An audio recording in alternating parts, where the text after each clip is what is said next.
Oui, Vincent, c'est un réveil qui a été extrêmement difficile. Les Ivoiriens ont essayé de vaquer à leur occupation avec l'esprit toujours encombré par ce mardi noir. Sur cet espace, il y avait du monde le jour du match. Mais depuis, il n'y a plus d'euphorie, c'est le calme plat. La CAN, c'est fini pour les Ivoiriens. Ils s'expliquent difficilement cette défaite. Cette défaite, on se l'explique difficilement. Elle reste en travers de la gorge. On n'a rien reconnu. On n'a même pas senti une once même de système de jeu déployé par l'entraîneur. C'est vrai que c'est sa première défaite, mais il n'a pas véritablement bossé là sur ce match.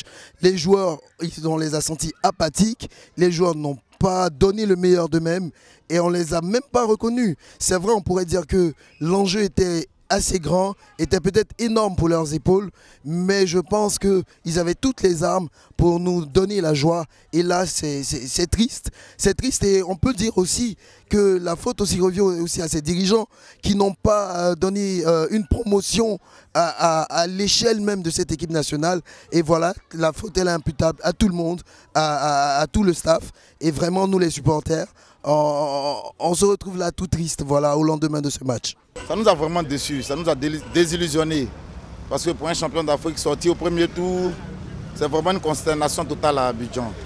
Notre équipe nationale, cette année, on n'a pas senti de leader, on n'a même pas senti un fond de jeu. Bon, l'équipe était à la traîne.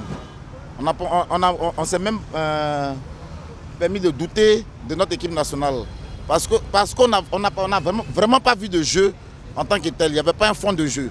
Il n'y avait absolument rien. On va le dire, c'est une grosse désillusion pour les supporters des désormais anciens champions d'Afrique. Ils vont trouver leur refuge dans la presse locale pour ce qui est présenté par le quotidien Le Sport comme une grosse déception. Ce quotidien qui dit d'ailleurs les éléphants déchus de leur titre, vous le voyez, c'est une chronique d'un naufrage collectif.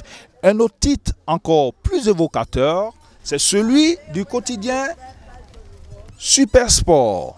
C'est pratiquement une oraison funèbre que fait ce quotidien sportif. Il titre sur sa manchette au cimetière des éléphants et fait référence à un certain Hervé Renard dont l'ombre a plané avant le match et qu'on redoutait ici.